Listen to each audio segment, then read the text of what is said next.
মহর্ষি পতঞ্জলির অষ্টাঙ্গ যোগের তৃতীয় অঙ্গ হল এই আসন। চঞ্চল মনকে স্থির করিবার প্রথম উপায় হল আসন, যাহা অভ্যাস করিতে গিয়া প্রথম কিছু অসুবিধা বোধ হয়। আমাদের পঞ্চ জ্ঞানেন্দ্রিয় এবং পঞ্চ কর্মেন্দ্রিয়, এই 10টি ইন্দ্রিয়ের সেবা করাই মনের প্রধান কাজ। এই ইন্দ্রিয় সেবা হইতে মনকে বিরত করিতে হইলে আসন করিয়া বসার কৌশল অবলম্বন করিতে হইবে।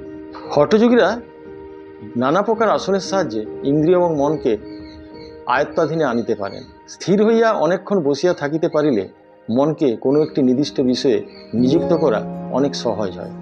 সেই জন্য হিন্দু ধর্মে উপাসনার প্রধান উপায় আসন অভ্যাস করা। আসন সম্বন্ধে এইটুকু বুঝিতে হইবে যে বক্ষস্থল, গ্রীবা এবং মস্তক সমানভাবে রাখিয়া শরীরটাকে বেশ স্বচ্ছন্দভাবে রাখিতে হইবে। আসন করিয়া বিরাট আকাশ অথবা অনন্ত সৃষ্টি, যাহার পক্ষে যতটুকু চিন্তা করা সাধ্য ততটুকু চিন্তা করিলে আসন অনেক সহজ সাধ্য হয়। বাহ্যস্পর্শের ব্যাঘাত প্রতিহত করা যায়।